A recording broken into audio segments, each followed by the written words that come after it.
Hello दोस्तों, मैं हूं सीए शिवाली देव पुजारी और आज हम देखने वाले हैं एक इम्पॉर्टेंट बट बेसिक सा topic that is tax collected at source. अब ये टीसीएस होता क्या है? टैक्स कलेक्टेड एट सोर्स को हम क्या बोलते हैं? टीसीएस। अब ये होता क्या है? So definition wise is a tax payable by a seller which he collects from the buyer at the time of sale. TCS एक टैक्स है जो सेलर पे करता है, ठीक है, बट वो रिकवर किससे करता है? बायर से। कब उसको ये पे करना पड़ता है? जब वो सेल करता है। कोई भी चीज जब सेलर बायर को सेल करता है तब उसे टीसीएस पे करना पड़ता है गवर्नमेंट को, ठीक है। अब इसको एक एग्जाम्पल के थ्रू समझते हैं। एक है यश भैया और एक है राम भैया, ठीक है।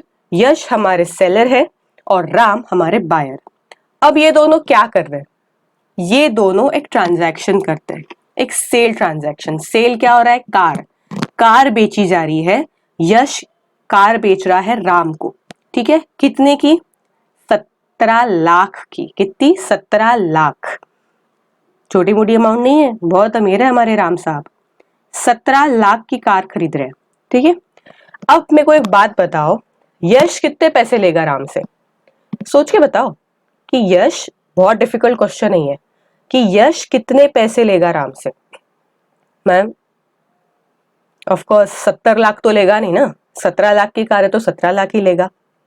नहीं दोस्तों, अगर इस कार पे टीसीएस अप्लीकेबल है तो इस केस में यश राम से 17 लाख नहीं लेगा, 17,17,000 लेगा। कितने? 17,17,000। क्यों? 1% का टीसीएस सपोज मान लेते कि कार के ऊपर 1% का टीसीएस लगता है, तो 17 lakh that is sale value, और सेल वैल्यू का परसेंट जितना भी इनकम टैक्स एक्ट में दिया गया है, ठीक है। तो 17 लाख का 1% दैट इज 17,000, ठीक है। तो 17,17,000 यश राम से लेगा। अब ये 17,17,000 का क्या होगा?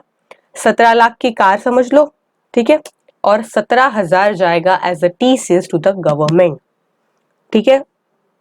अब राम बोलेगा कि यार 17 लाख की कार है, मैं एक्स्ट्रा का 17,000 क्यों दूं? उससे मेरा क्या फायदा होने वाला है? तो उस केस में फायदा ये होगा कि जब at the year and income tax return file करेगा राम, ठीक है, और जो भी उसका टैक्स पेएबल निकलेगा उसमें से टीसीएस का ये जो अमाउंट उसने ऑलरेडी भरा जेब से तो बायर के ही गया है ना, जेब से तो राम के ही गया है, तो वो उसको माइनस करके बचा हुआ टैक्स पे करना पड़ेगा। जैसे हमारे इनकम टैक्स पेएबल में से टीडीएस माइनस होता है, उसी तरह ये टीसीएस भी माइनस होता है और बचा हुआ हमें पे करना पड़ता है। तो राम का ये फायदा होगा कि जितना भी उसका ईयर एंड में टैक्स निकलेगा उसमें से ये 17,000 उसको माइनस करके मिलेंगे। नाउ द बिगेस्ट क्वेश्चन, इतना बड़ा झोलझाल होता ही क्यों है?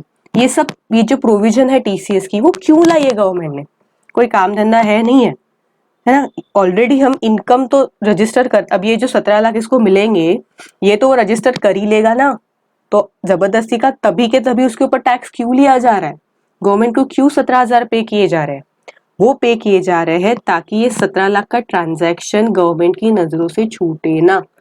गवर्नमेंट ऐसे ट्रांजैक्शंस के ऊपर वॉच रख सके, इसीलिए गवर्नमेंट कई कई जगह ये चेक पोस्ट जैसा लगाती है, ठीक है। अब ये जो 17,000 है ये आप गवर्नमेंट को पे करोगे, ठीक है, तो तब पता चलेगा कि बायर ने इतने का पैसा उनको दिया है, ठीक है। दोनों तरफ से सोचिए, इतना 17,17,000 का पेमेंट अगर कोई कर रहा है तो उसकी इनकम जो है अच्छी होनी चाहिए, तगड़ी होनी चाहिए, ठीक है। पर ये जो राम है वो अपनी इनकम 2,50,000 से ऊपर दिखा ही नहीं रहा, टैक्स कुछ भी नहीं भर रहा वो, ठीक है, अपनी इनकम इतनी कम दिखा रहा है। तो गवर्नमेंट क्या पूछेगी कि अगर तुम इतनी कम इनकम दिखा रहे हो, तुम्हारी इनकम टैक्स रिटर्न में तुम्हारी इनकम बहुत कम दिख रही है, तो तुम इतना सारा पेमेंट तुम कैसे कर सकते हो? या तुम्हारी कैपेसिटी है क्या? इतनी महंगी कार खरीदने की तुम्हारी कैपेसिटी है क्या? सीधा सीधा क्वेश्चन वो पूछेगी, ठीक है। तो इससे जो गवर्नमेंट है वो ये क्रैक कर सकती है कि सही में जो इनकम टैक्स रिटर्न राम भर रहा है वो सही भर रहा है या नहीं, ठीक है।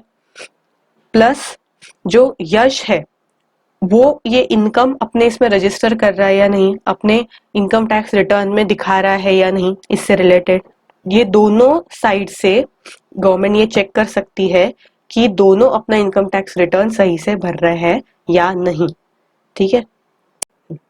राम के 26 AS में भी ये दिखेगा कि उसने टीसीएस भरा है, किसको दिया है ये टीसीएस, किस ट्रांजैक्शंस के अगेंस्ट दिया है, ये सब कुछ उसके 26 AS में दिखेगा, ठीक है। तो ये ट्रांजैक्शन गवर्नमेंट की नजर से नहीं छुप सकता, ना बायर छुपा सकता है ना सेलर छुपा सकता है। जिस तरह टीडीएस इसको चेक पोस्ट लगाता है उसी तरह टीसीएस भी ट्रांजैक्शंस को चेक पोस्ट लगाता है, ठीक है। अब इसके जो रेट्स है वो एक बार हम देख लेते हैं। जैसे लिक्योर जो ह्यूमन कंजम्पशन के लिए होता है उसके ऊपर 1% लगता है, जो टिम्बर वुड है अंडर फॉरेस्ट लीज्ड उसको 2.5% लगता है। तो ये सब, जैसे यहाँ पे मोटर व्हीकल है, अगर 10 लाख के ऊपर तो मोटर व्हीकल खरीदते हो तो उसके ऊपर 1% का टीसीएस लगता है, ठीक है। तो ये सारे कुछ रेट्स है जो टीसीएस से रिलेटेड है, इन चीजों के ऊपर टीसीएस लगता है, ठीक है। अब आते हैं टीडीएस और टीसीएस में। टीडीएस का क्या मतलब होता है और टीसीएस का क्या मतलब होता है। टीडीएस के बारे में, that is tax deducted at source, के बारे में डिटेल में जानना है तो आप 194M से रिलेटेड मेरा एक वीडियो है मेरे चैनल पे, वो आप जाके देख सकते हैं। वहां मैंने टैक्स डिडक्टेड एट सोर्स का डिटेल इंफॉर्मेशन दिया हुआ है, ठीक है। तो tax deducted at source that is TDS, सबसे पहले डिफरेंस क्या है कि टीडीएस ये इनकम पे होता है, ठीक है, बट टीसीएस ये सेल वैल्यू पे होता है।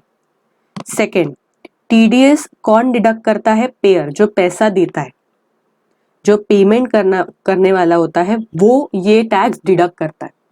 बट टीसीएस में जो सेलर होता है वो पैसा कलेक्ट करता है सामने वाले से, जिसे भी वो सेल कर रहा है उससे वो extra over and about the value वो पैसा कलेक्ट करता है, दैट टैक्स वो कलेक्ट करता है। टैक्स टीडीएस के केस में टैक्स बेनिफिट किसको मिलता है, टैक्स बेनिफिट मतलब जैसे मैंने आपको बोला कि जो भी इनकम टैक्स रिटर्न फाइल करेंगे एट द ईयर एंड, तो उसमें जो भी टैक्स पेबल निकलेगा उसमें से ये टीसीएस माइनस होके मिलता है, टीडीएस भी माइनस होके मिलता है, टीसीएस भी माइनस होके मिलता है, ठीक है। तो टीडीएस के केस में वो जो टैक्स बेनिफिट है वो किसको मिलेगा, वो मिलेगा पेई को, मतलब जिसको वो पेमेंट जा रहा है, जिसको वो पेमेंट रिसीव हो रहा है उस पर्सन को ये टैक्स बेनिफिट मिलेगा। बट टीसीएस के केस में ये टैक्स बेनिफिट बायर को मिलता है, किसको मिलता है, बायर को। अभी हमने देखा राम को वो बेनिफिट मिला, यश को मिला क्या, नहीं, बट टीडीएस के केस में वो यश को मिलता है, ठीक है। तो फॉर एग्जाम्पल जैसे यहाँ इनकम है, यहाँ इनकम सपोज 1 लाख है, टीडीएस के केस में मैंने बोला इनकम पे लगता है, 1 लाख इनकम है, टीडीएस का रेट है 10%, ठीक है। तो बायर कितना पे करेगा इस केस में, ये 10,000 वो डिडक्ट करके बचा हुआ पे करेगा, 1 लाख में से वो 10,000 काटेगा, 10% काटेगा और बचा हुआ पे करेगा, that is tax deducted at source. इसने 1 लाख में से उसकी इनकम में से जो भी उसको पेमेंट करना है, जो भी उसको सामने वाले को पेमेंट कर रहा है उसमें से 10,000 काटे और बचा हुआ पे किया। But in case of TCS, suppose sale value 1 lakh है, टीसीएस का रेट 1% है, ठीक है। तो इस केस में बायर कितना पे करेगा, 1 लाख, और 1% ऑफ 1 लाख दैट इज 1,000, तो टोटल कितना पे करेगा, 1,01,000। तो ये सेल वैल्यू पे लगता है 1% और ये over and above sale value collect होता है, दैट इज 1,01,000। इस केस में कितना पे किया बायर ने, 90,000, that is that tax deducted at source. But इसमें टैक्स कलेक्टेड एट सोर्स, इसलिए इसने ओवर एंड अबव जो भी सेल वैल्यू थी एक्स्ट्रा पैसा बायर ने पे किया, ठीक है। आई होप टीडीएस और टीसीएस का फर्क समझ में आ गया होगा।